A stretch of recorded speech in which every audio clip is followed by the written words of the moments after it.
Hi, everyone, and welcome to the Just Like You show. I am your host, Alexis Christine, and I am a spiritual mindset coach and Reiki master, helping women break through their limiting beliefs, rewire their brain, and manifest the life of their dreams. Just Like You is a podcast for all of the divine souls looking for guidance on their healing and ascension journey. We explore the depths of the universe, hold space for vulnerable conversations about spirituality and self-development, delve into the esoteric things like how to manifest, star seeds, the astral realm, and shed light on taboo topics such as plant medicine and so much more. I am honored that you are here to take this journey with me. I want everyone listening to be able to leave each episode feeling inspired and having learned something tangible to take away into their day-to-day life. If you feel called to work with me or explore this work deeper, please reach out at imalexischristine.com or you can DM me on Instagram at iam.alexischristine.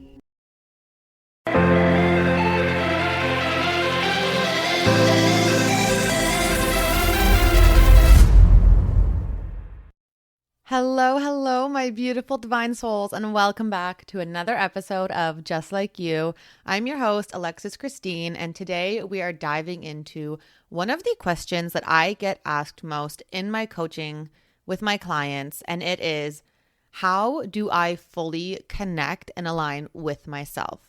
And the reason why I get this question so much is because when we're doing the work of healing our shadow, healing our inner child, learning to accept ourselves, and removing all of the societal conditioning, it means that we need to figure out who we actually are. And a lot of times, because we're told what to do, what to like, what to eat by everything in society and in the media and in the world, and basically even the government's dictating what we eat with the food pyramids and all those types of things, it's hard to really understand and remember and figure out what it is that we like on our own, who we are on our own without all of the influences. And a lot of people don't know how to figure that out anymore because we've never been taught it. It's something that's been so hidden from us. So that is what we're going to talk about today. And I'm going to give you guys 3 very tangible tips to learn how to figure out who you are so that you can align with yourself. And the reason that this is so important is because you need to get to know you. It is the single most important thing you can do on your journey of healing and self-discovery and rebuilding your self-worth. We're so conditioned by the media, by schools, by social standards, by our peers. We really have no idea what our own opinions are anymore or who we are.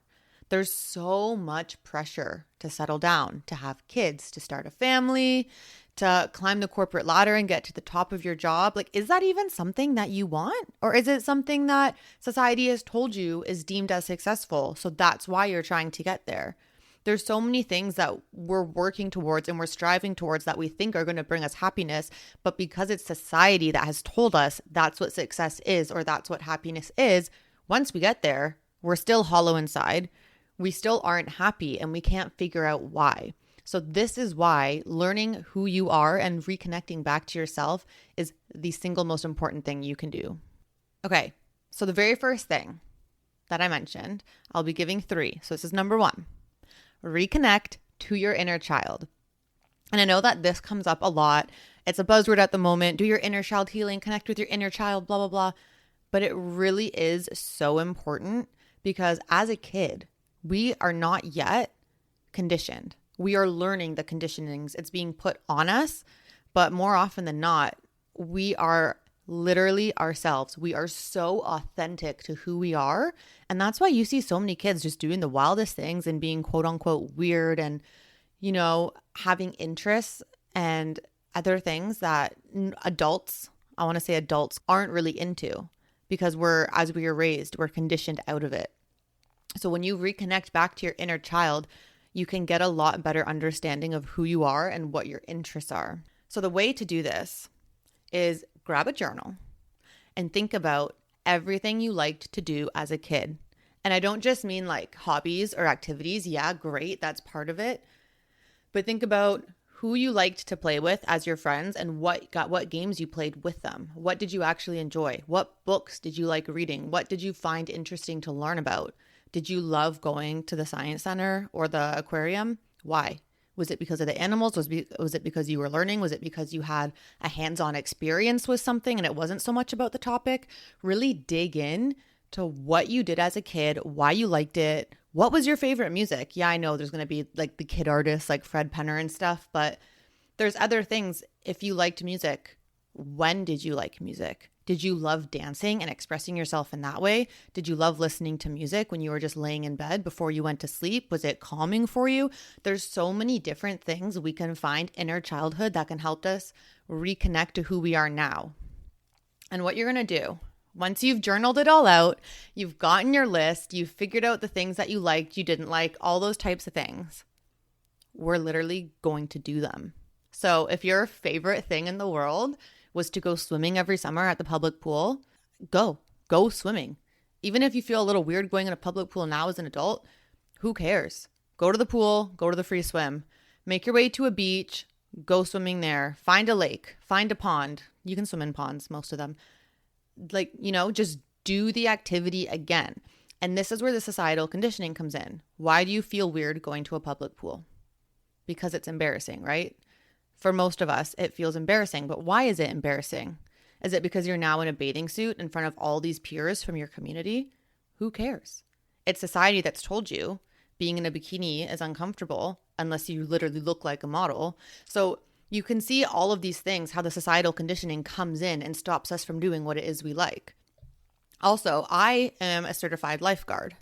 I was so embarrassed in high school telling people I was going to swimming lessons because you don't get certified as a lifeguard until you're, I think, 16 or 17. It's just the way the swimming grades go. So I'm in grade 9 of high school, freshman, and I'm literally going to swimming lessons. Like, how embarrassing is that I had to tell people, oh yeah, I'm going to go to my swimming lesson now.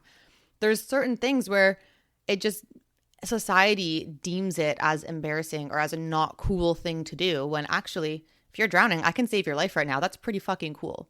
So dive back into those activities and start doing them one by one, and see, once you get past the embarrassment, the shame, the guilt, whatever it is you feel about the activities, which, by the way, journal on and figure out why you feel those ways, you'll start seeing what it is you actually do still enjoy and what it is you don't. And anything you're not enjoying, take away.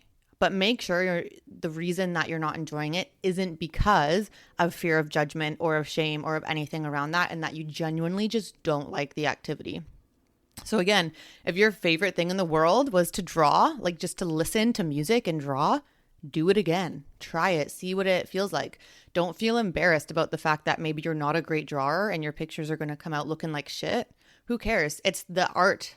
It's just expressing yourself, finding a creative outlet. It doesn't need to be quote unquote good. It doesn't need to look professional, which, by the way, if you guys pay attention to modern art, what the heck is that? Like, anything can be art. It doesn't have to look like a picture perfect thing. So take those activities, go through them. The ones you like, keep and incorporate into your daily life, whether it's once a week, every couple weeks, just do it. Do it more often. The ones you don't like, bin. Don't have to do them ever again. And the more often you incorporate these into your life, the better you're going to feel and the more aligned to yourself you're going to feel, because you're doing something that actually makes you feel good at your core. Not something that society tells you should make you feel good or that you're supposed to be doing, but something that you're genuinely excited about doing and that really lights you up from inside. So that is number 1. Okay. The second thing you're going to do is write down every single goal that you're trying to achieve, and then you're going to question why. And I literally mean question it deeply. So like I mentioned before, if your goal is to reach a C-level in a corporate company or work your way up the corporate ladder, literally ask yourself why. Is this something that I actually want, or is this something that society has told me I have to have? So first one, why do I want this? Because I want to be successful. Why do I think that's successful? And kind of work your way backwards. And maybe you find out that your version of success isn't actually being at the top of the corporate ladder, because a lot of people, when they get there, they've lost their time freedom. How often do you hear that story of people being at the top of a company but spending absolutely zero time with their family because they're so busy working all the time, or they're traveling all the time? Is that really something you want? Or is it something that you're doing and working towards because you're conditioned to believe that's the only way to seem successful?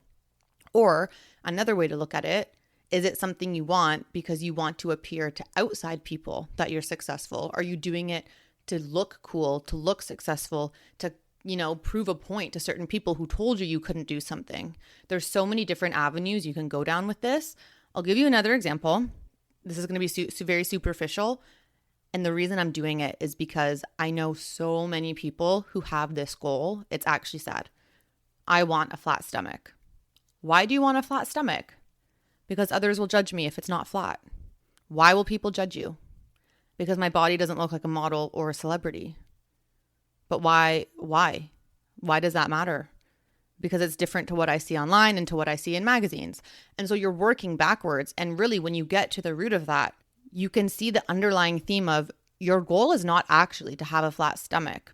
Everything that you're expressing and that you're showcasing in your answers to the why is more about acceptance and wanting to fit in than actually having a flat stomach. Because all of your answers have to do with society and what you think you should look like based on what they've told you. And you just don't want to look like anything else because you want to fit in with society's standards and society's molds. So you can reframe that. So once we get to the bottom of our whys for each goal, if it's something that still aligns with you, then we're going to reframe it. So with the flat stomach, instead of having the goal be, I want a flat stomach, you can reframe it to a goal of being fully accepting of who you are and creating self-love for yourself, feeling comfortable in your body. And that way, it doesn't matter if you have a flat stomach or not. If you're comfortable in your body and you're happy with who you are as a person, it doesn't matter. You don't have to look like what society tells you is beautiful, because you are beautiful as you are. We don't need to change. So you're going to take every single goal, do the why backwards, okay? Why? Keep going deep, deep, deep. And if you're feeling like you're struggling with getting deep into the why, try having a conversation about it with someone, because sometimes people can ask you questions that will uncover something that was a blind spot in your brain, because it's in your subconscious for a reason. Your brain's trying to make you forget that it's there, which is why working with a coach can be super helpful, because we get to the stuff that's hidden in your subconscious. We poke you and we ask questions that you wouldn't normally ask yourself, and we uncover so many deep things.